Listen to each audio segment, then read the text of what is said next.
ഇപ്പോൾ നാം ശ്രവിച്ചുകൊണ്ടിരിക്കുന്നത് morning voice ആത്മീയ ശുശ്രൂഷ. ഇന്ന് ദൈവവചനത്തിൽ നിന്നും കർത്താവിന്റെ ദാസൻ MG രാജനാസം ധ്യാനചിന്തകൾ പങ്കുവയ്ക്കുന്നു. ദൈവതിരുനാമം മഹത്വപ്പെടുവാനായിട്ടിടയാകട്ടെ. ഉൽപ്പത്തി പുസ്തകം 13-ാം അധ്യായം അതിൻ്റെ 14-ാമത്തെ വാക്യം. ലോത്ത് അബ്രഹാമിനെ വിട്ടുപിരിഞ്ഞ ശേഷം യഹോവ അബ്രഹാമിനോട് അരുളി ചെയ്തത്. ലോത്തും അബ്രഹാമും തമ്മിൽ പിരിയുകയാണ്. പിരിയുന്നതിനുള്ള കാരണങ്ങൾ പലതായിരുന്നു. അങ്ങനെ ലോത്തും അബ്രഹാമും തമ്മിൽ പിരിയുക എന്നുള്ളത് ദൈവഹിതം കൂടിയായിരുന്നു എന്ന് ഈ 14-ാം വാക്യം വായിക്കുമ്പോൾ നമുക്ക് മനസ്സിലാക്കാനായിട്ട് കഴിയുന്നു. പിരിയുവാൻ കാരണങ്ങൾ പലതുണ്ടായിരുന്നു എന്ന് കഴിഞ്ഞ ദിവസങ്ങളിൽ നമുക്കൊന്നിച്ച് ചിന്തിക്കാൻ ദൈവം സാവകാശം ഒരുക്കി. എന്നാൽ അത് ദൈവഹിതമായിരുന്നു എന്ന് എങ്ങനെ തിരിച്ചറിയാനായിട്ട് സാധിക്കും?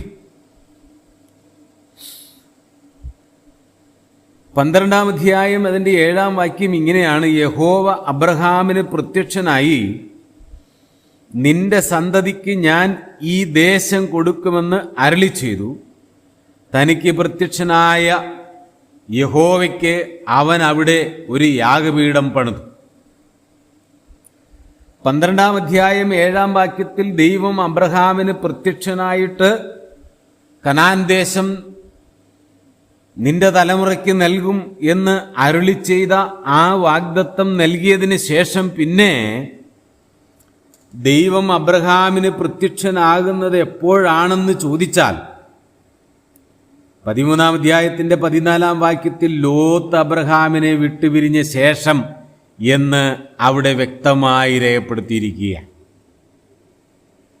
ലോത്ത് അബ്രഹാമിനെ വിട്ടു പിരിഞ്ഞതിന് ശേഷം മാത്രമാണ് പിന്നീട് ദൈവം അബ്രഹാമിന് ദർശനം നൽകുന്നത്, ദൈവം അബ്രഹാമിനോട് സംസാരിക്കുന്നത്, ദൈവം അബ്രഹാമിനോട് ഇടപെടുന്നത്, ദൈവത്തിന് അബ്രഹാമിനോടൊരു സംസർഗമുണ്ടാകുന്നത് ലോത്ത് വിട്ടു പിരിഞ്ഞതിന് ശേഷമാണ്.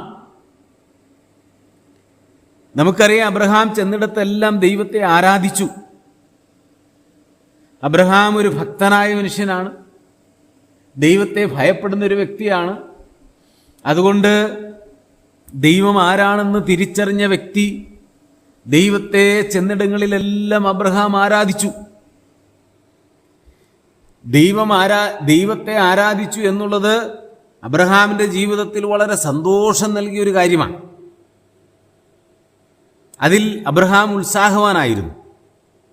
എന്നാൽ ഈ 12-ാം അധ്യായത്തിലെ 7-ാം വാക്യത്തിന് ശേഷം പിന്നെ ചില വർഷങ്ങൾ കഴിഞ്ഞെങ്കിലും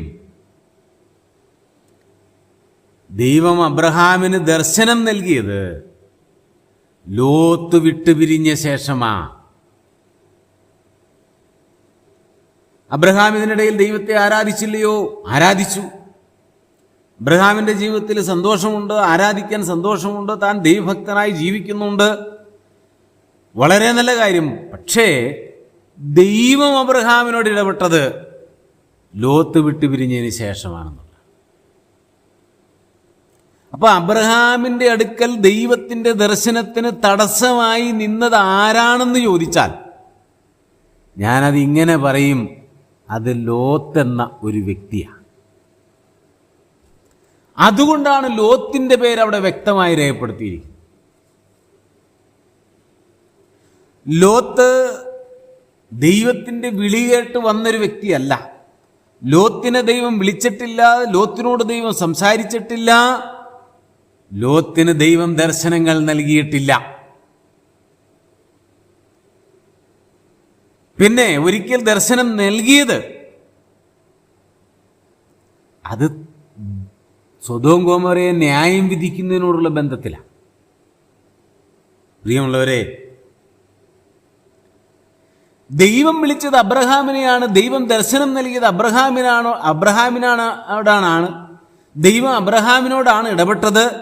ദൈവം സംസാരിച്ചതും ദൈവം ദർശനങ്ങൾ നൽകിയതും ദൈവത്തിൻ്റെ വാഗ്ദത്വവും ദൈവത്തിൻ്റെ അരുളപ്പാടുകളും ദൈവത്തിൻ്റെ സ്നേഹവും എല്ലാം ദൈവം പ്രകടിപ്പിച്ചത് അബ്രഹാമിനോടാണ്.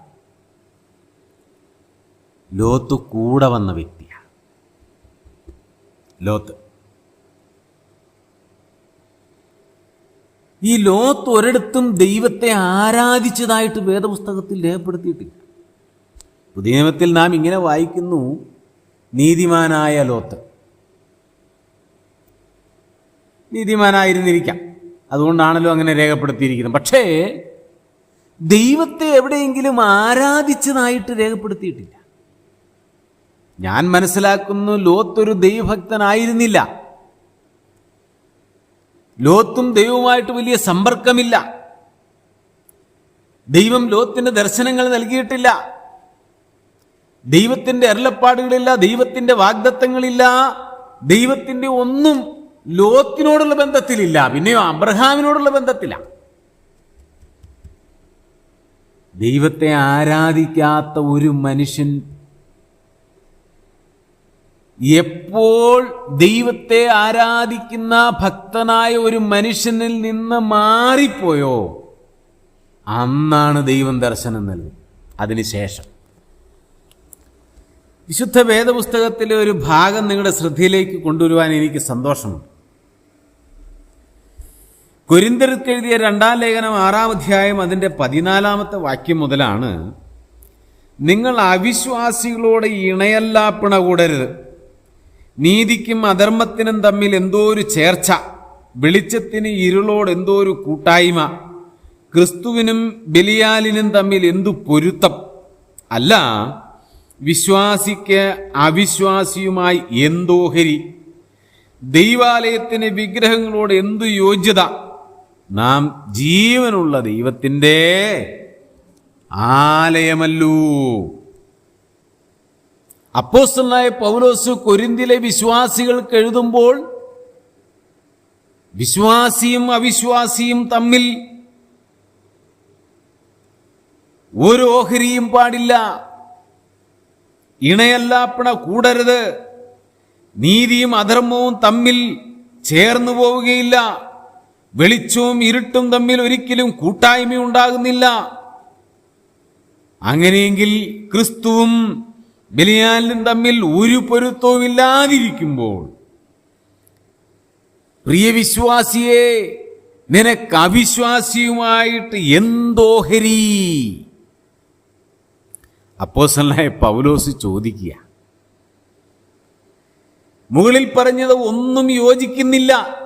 പിന്നെ ദൈവാലയത്തിൽ വിഗ്രഹത്തിന് യാതൊരു സ്ഥാനവുമില്ല, എല്ലാ കാര്യം പറഞ്ഞിട്ട് അപ്പോസ്തലനായ പൗലോസ് വിശ്വാസിയെ നോക്കി ചോദിക്കുന്നു, നിനക്ക് അവിശ്വാസിയുമായിട്ട് എന്ത് കൂട്ടാണ്, എന്ത് പങ്കാളിത്തമാണ്, എന്ത് ബിസിനസ്സാണ്? നമ്മുടെ ഇടയിൽ അനേക ആളുകൾക്കും ഈ യാഥാർത്ഥ്യം പലപ്പോഴും മനസ്സിലാകുന്നില്ല. വിശ്വാസികളെക്കാൾ അവിശ്വാസികളുമായിട്ടാണ്. പലരും പറയാറുണ്ട് കേട്ടോ, അതിനൊരു കാരണം. വിശ്വാസികളെക്കാൾ നല്ലത് പലപ്പോഴും അവിശ്വാസികളാണെന്ന് ചിലർ പറഞ്ഞു കേട്ടിട്ടുണ്ട്.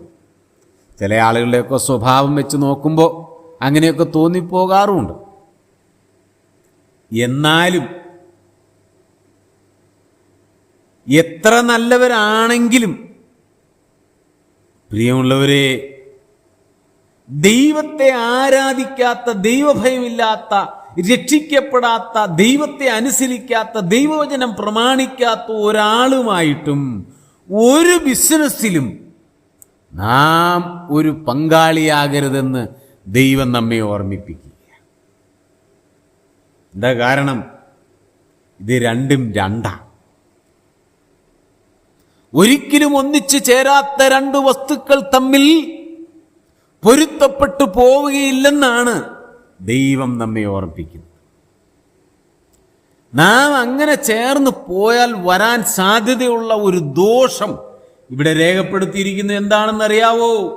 നാം അവിശ്വാസികളുമായി ഇണയല്ലാപ്പിണ കൂടുമ്പോൾ, പ്രിയമുള്ളവരെ, അവിശ്വാസികളുമായി ഇണയല്ലാപ്പിണ കൂടുമ്പോൾ പല ആളുകളും പറയുന്നുണ്ട് ഞാൻ അവരെ കൂടി നേടാനുള്ള വ്യഗ്രതയിലാണ്. പക്ഷേ നഷ്ടപ്പെട്ടു പോകുന്നുണ്ട്. എന്താ? വിലപ്പെട്ടത് നഷ്ടപ്പെടും. അബ്രഹാം ദൈവത്തെ ആരാധിക്കുന്നുണ്ട്, ദൈവഭയത്തിൽ ജീവിക്കുന്നുണ്ട്, പോയിടങ്ങളിലെല്ലാം ദൈവത്തെ ആരാധിച്ചു, ശരി തന്നെ. പക്ഷേ ദൈവം അബ്രഹാമിന് നൽകിക്കൊണ്ടിരിക്കുന്ന ദർശനം നിന്നുപോയി. അതാണ് കാര്യം. ഏറ്റവും ഉത്തമമായത് നഷ്ടപ്പെട്ടിരിക്കുന്നു, ശ്രേഷ്ഠമായത് ഇല്ലാതെ പോയിരിക്കുന്നു എന്ന് ലോത്ത് പിരിഞ്ഞു. അവിടെയാണ് ദർശനം വീണ്ടും ആരംഭിക്കുന്നത്. നമ്മുടെ ജീവിതത്തിൽ വിട്ടുകളയേണ്ടത് ചിലത് വിട്ടുകളയണം. അബ്രഹാം ലോത്തിനെ മാറ്റിവിട്ടതിന് ശേഷമാണ് ദൈവം അവിടെ പറയുന്നത്, ഞാൻ നിനക്കും നിന്റെ സന്തതിക്കും ശാശ്വതമായി തരും. ഞാൻ നിന്റെ സന്തതിയെ ഭൂമിയിലെ പൊടി പോലെയാക്കും. നോക്കണം, നീ കാണുന്ന ഭൂമിയൊക്കെയും ലോത്ത് കണ്ട ഭൂമിയല്ല. നീ കാണുന്ന ഭൂമി നിനക്കും നിന്റെ തലമുറയ്ക്കും നൽകും. നോക്കണം, നിന്റെ സന്തതി ഭൂമിയിലെ പൊടി പോലെയാകും. ലോത്തിന്റെ തലമുറയോ, ലോത്തിന് ലഭിച്ചതോ ഒടുവിൽ കണ്ണുനീര് മാത്രം മിച്ചം. പ്രിയമുള്ളവരെ, നാം ചിലത് വിട്ടുകളയണം. അല്പം വേദന തോന്നിയേക്കാം. പക്ഷേ വിട്ടുകളയുമ്പോൾ അവിടെ ദൈവത്തിന്റെ വാഗ്ദത്തം, ദൈവത്തിന്റെ ദർശനം, ദൈവത്തിന്റെ അനുഗ്രഹം ഏത് വേണം നാം തിരഞ്ഞെടുക്കുക. കർത്താവ് നമ്മെ സഹായിക്കട്ടെ. ആമേൻ.